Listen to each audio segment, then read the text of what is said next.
গোটা সৌদি আরব দলটাও ওই পরিমাণ টাকা মানে আর্ন করতে পারে না। সুতরাং এই দুটা দলের পার্থক্য, এক মেসি গোটা সৌদি আরব দলের জন্য একাই যতখানি ভারী, বাকির কিন্তু সেটা কুলিয়ে উঠতে পারে না। প্রতীক তোমার টিমকে গরিব বলছে ভাইয়া, এটা তুমি মেনে নিবা ভাইয়া? আজ আমরা গরিব বলে উই হ্যাভ অয়েল ভাই। সৌদি আরব যদি একবার পকেটে টাকা ব্যয় করা শুরু করে, we can buy Argentina. Alright, না দুইটা আর্জেন্টিনা তারা কিনতেই পারে তেলের দামে, কিন্তু প্লেয়াররা এখনো পর্যন্ত লিওনেল মেসি সমান হইতে পারে না সবাই মিল্লা। ঠিক আছে, কিন্তু সৌদি আরব কামব্যাক করবে বলে আমরা এখন আশা করছি। তাদেরকে আক্রমণে দেখতে পাচ্ছি আমরা বারে বারে। কামটাও তো সহজ হইবে না। এই যে এমনি করে বলটা কাইরিয়া নিছে, এখন এই আক্রমণে চইলে উঠছে উপরে, কি চমৎকার একটা পাস দিছে বাম প্রান্ত দিয়া। এখন কিন্তু আক্রমণে আবারও ডিমাক্সে গোলটা হবে কিনা দেখা যাক। এবং গোলকিপার আবারও অসাধারণ একটা সেভ করেছে।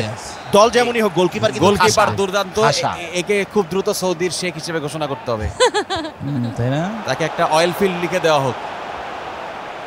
এখন আবারও ডি বক্সের আশপাশ দিয়ে গুড়গুড় করছে, আবার গুড়গুড় করছে। হ্যাঁ, বল হারিয়ে গেল,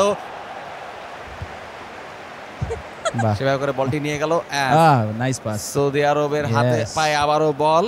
হাতে বল নিবে, তো হাতে বল তো আর্জেন্টিনা নিবে, সৌদি আরব তো নিবে না। এটা তো হলো না। হাতে বল তো আর্জেন্টিনা নিবে, এবং সেই হাত সোনার হাত হয়ে যাবে একটা সময়। সেই বলের দাম পৃথিবীর সবচেয়ে এক্সপেন্সিভ বল হিসেবে বিক্রি হবে। একটা চমৎকার শট ছিল আর্জেন্টিনার। হ্যাঁ, কিন্তু একটু আন্দাজে মারছেন মনে হয়। আন্দাজে ডিফেন্ডারের গায়ের মধ্যে মারছে না, ডিফেন্ডার তো দাঁড়াইছে কেন, এটা আন্দাজে মারবে এবং থামাবে না। ডিফেন্ডারদের কাজ কি? বাসায় পলাই যেতে পারতো তারা।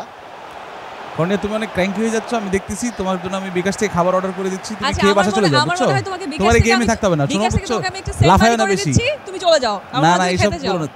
তুমি খেয়ে দে, আস্তে আস্তে বাসা যেয়ে ঘুমায় থাকো। শুনো, তুমি তো দেখতে পাচ্ছ football is not your game girl.